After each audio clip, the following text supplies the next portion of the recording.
Fishing News is sponsored by these fine partners.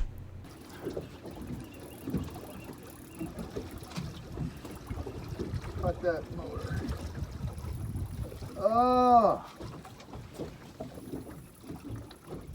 think I'm going to pop him off soon. I don't think he's going to fit in the net. Oh, he's a monster.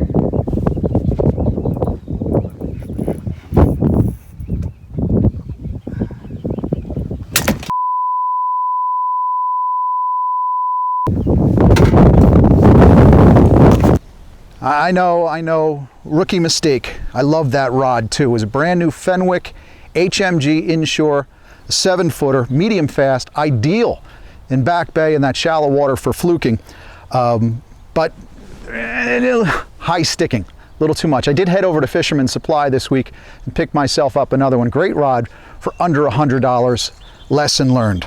I'm Jim Hutchinson with the New Jersey Delaware Bay edition of the Fisherman magazine. Regrettably, I don't have any footage from the 7-pounder I also lost at the boat side right before I broke that rod off on the cow nose ray. I could have used a net man on Saturday, that's for sure. I don't know, stubbornly, I guess, after losing the first 7-pound fish, a fluke, I thought I could fit that ray into the net. Wasn't going to happen. Thankfully, I had that Minn Kota trolling motor because that thing was dragging me up and down the channel. So that really came in handy, that one-touch control working that fish. I did redeem myself on the beach Sunday morning, though, throwing a pink tsunami diamond jig lure, 5th cast in the Bayhead surf. Hit a good striper, 36.5 inches. I did say last week that there were a few straggling stripers left along the central Jersey beaches. I might have had the most straggling of those fish, but we did get some more reports. We talked last week, some folks felt that striper run with the bunker around could continue into the 4th of July weekend. Then this week I found out from the folks at Betty and Nick's in Seaside Park, they had a couple of really good reports. One of them, Anthony Bertoli, he was sticking fluke in the wash there in Seaside earlier this week and had this schoolie jump onto one of his gulp baits. So that's good to see them around. As for tossing those deadly dicks, the slim waves, the diamond jigs, Joseph Ferrante had a nice Spanish mackerel Wednesday morning, 5-pounder off the jetty on the north side of Barnegat Inlet. In fact, we found out from the folks at Betty and Nick's, the word was fish were jumping everywhere. So hopefully we get a good run on some of those Spanish mackerel and maybe some bonita in the wash as well. Now, Andy at Riptide Bait and Tackle said those drum continue to keep folks busy on the beaches of Brigantine. He's had a couple of different reports from folks that are stopping in the shop, letting them know those drum are there. A number of good fish registered too at Riptide, including this good one for Luke C. Caught this on a kingfish rig with a Riptide bloodworm. Now, last week we also talked about Andy's message at Riptide and Brigantine about those sharks, folks fishing in the surf for sharks. Most of the time, they're sand tigers or sandbars, brown sharks. Those are federally protected species. Don't forget about that. You're not allowed to target those particular species, and you certainly don't want to bring them up out of the water or get your picture taken. In fact, I was checking with the New Jersey Division of Fish and Wildlife's website this week. I've got that flashed on the screen. Look at that red copy. They're pretty serious, pretty straightforward message about getting pics taken with these fish. If you catch a sand tiger or sandbar, be very careful about those smiling photos because it looks like the fish police are definitely checking that out this season. It looks like they're pretty serious. Of course, you could be targeting threshers in the wash. There are still good reports of threshers inshore. We're still getting the reports from inshore on out to about 20 miles. The crew of Sushi Grade, Dan Rossetto, George Pena, Ed Brown, and Matt Curtis, the other day near Barnegat Reef, Butterfly Bunker, used that for this 92-inch, 400-pound thresher shark that took 2.5 hours to land. Pretty impressive fish. In fact, my buddy Frank Mahalik let me know too that Joe DiStefano got a good thresher under the bunker schools in Margate this week as well. So if you're finding those bunker schools, even if the stripers may have moved on for the most part, you do have some threshers in the mix as well. I know it's a strange place. You're looking at me and saying, I wonder when Hutchinson's going to talk about where he is. Yeah, I'm at a graveyard this week. I wanted to bring this up. Charles Van Sant, Stanley Fisher, Lester Stillwell.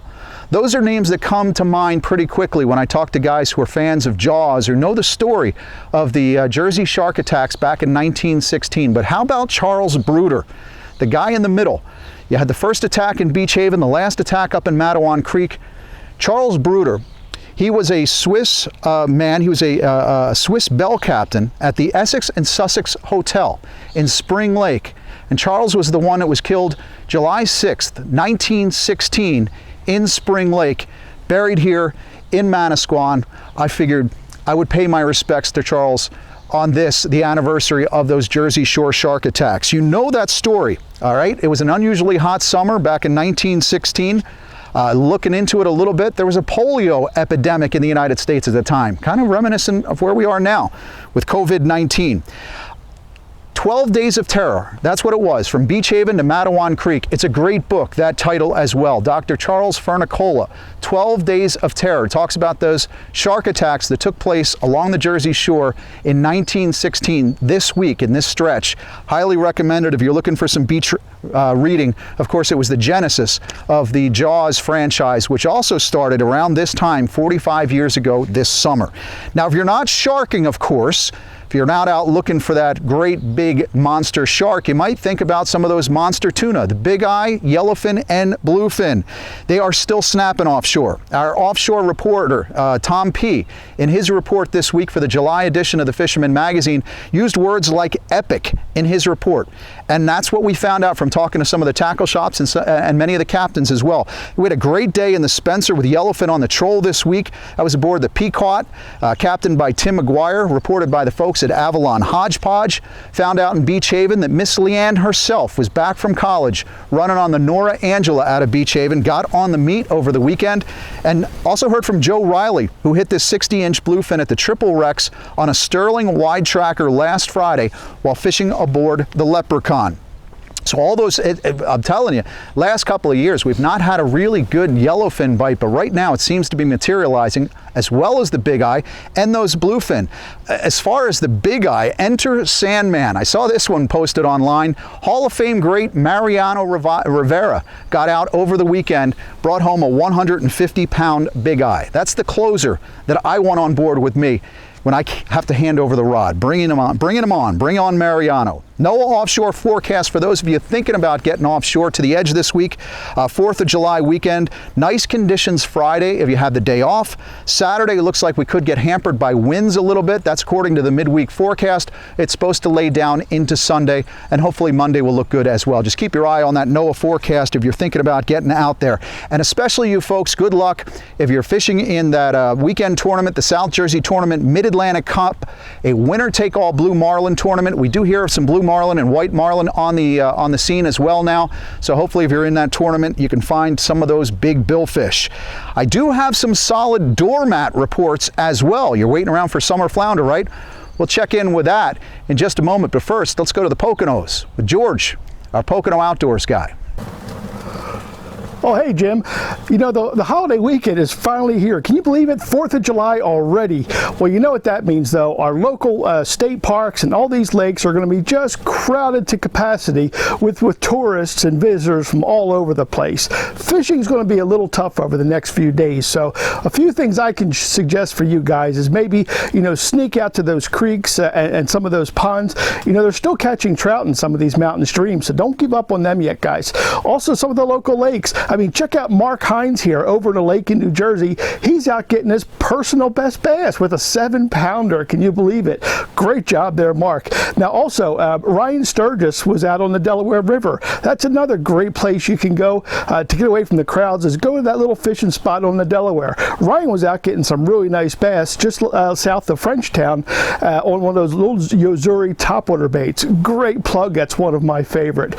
Now, also, Bruce Pashley sent in a couple of pics. He got his kids on a couple of real nice striper up near Trenton on the Delaware River too. So lots of great river fishing, guys. Don't give up on that over the holiday weekend. Try to find some spots away from the crowd.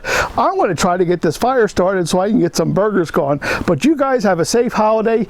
Get out, get on those fish. From Pennsylvania, I'm George, your Pocono Outdoors guy. Yes, the jumbo fluke. They're finally biting. Craig Tomensky. He let me know last week about one of the biggest doormats of the 2020 season that I've heard of so far, a 12-pound, 13-ounce Flukosaurus.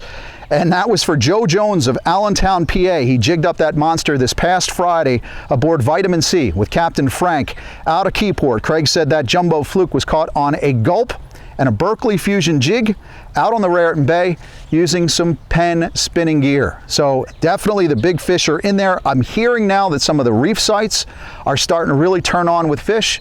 Axel Carlson is where we get some really good reports in the central north coast every year. Axel Carlson is starting to turn on, one of the already early season producers at this point in the first weekend of July. The party boat fluking is on the uptick as well. Danny Elliott, he went back to back winning the June monthly pool 2 years in a row aboard the Jamaica 2. And boats out of Shark River and Manasquan, they're also all getting into some really good action. Farther to the south, Adam Eastburn was out on the Miss Barnegat Light the other day, nailed a 6.8 pounder, a good fish. Andy Tancredi and Andrew Kecklag, they found some fluke in the back bay, but they also found red drum, black drum. What a great variety of species. Checked in with the folks at Chestnut Neck Boatyard in Port Republic. I'll be giving it a shot on Great Bay myself this weekend. Meanwhile, we're also getting some good reports down on Delaware Bay, which is a good sign because it's been a hot and cold bite over the last few years. But the folks at Higbee's Bait and Tackle on Tuesday reported that Captain Gordon and crew, they had no time at all. It took them to get their two-man limit with some pretty good fish, anywhere from 20 to 25 inches. Also at Higbee's Bait and Tackle on Friday last week, heading into the weekend, reported that Rick Cecchitelli and Orlando Panico had a mixed bag of weakfish, drum, sheepshead, and bluefish, while bucktailing with bloodworms at the Elbow Light. So there's plenty of options for you in the weekend ahead. I hope you have that 3-day, well, geez, I hope you have a 4-day July 4th weekend, but there are plenty of options. And of course, you kayak anglers, do not forget that Fisherman Magazine Coastal Kayak Clash. Not a lot of movement on the top 3, but we do have a top fluke from New Jersey, a 28-incher caught June 28th by New Jersey subscriber Robert Wagner. Also a couple of new additions from New York as well, but we're looking for more in terms of New Jersey, Delaware Bay subscribers, especially guys from Pennsylvania coming down as well. The July edition of the Fisherman Magazine is out this week. Check out my column, an article on the striped bass tagging efforts. All you folks that contributed to that Northeast striped bass study, I can't thank you enough, but we've got a full story on in the Fisherman Magazine. We've also got the video posted at thefisherman.com and through our YouTube channel as well.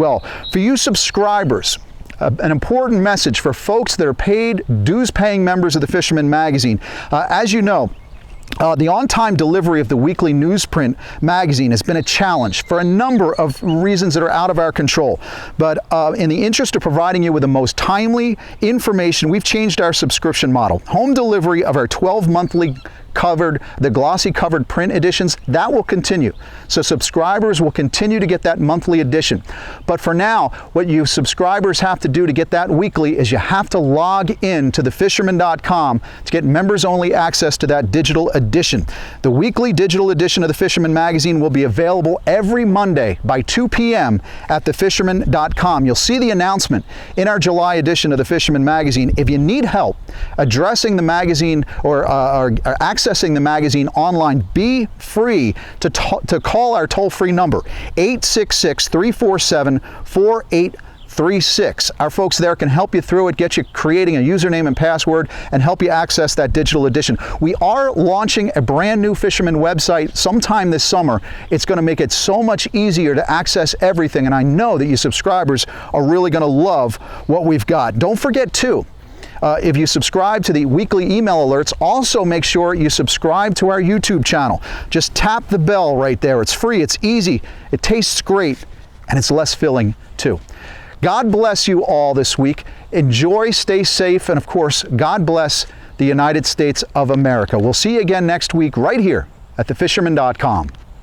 Steigercraft boats, built by people who fish our waters. Serious anglers choose Steigercraft for their 40 years of boat building experience right here in the Northeast and Mid-Atlantic. Visit steigercraft.com for a dealer near you.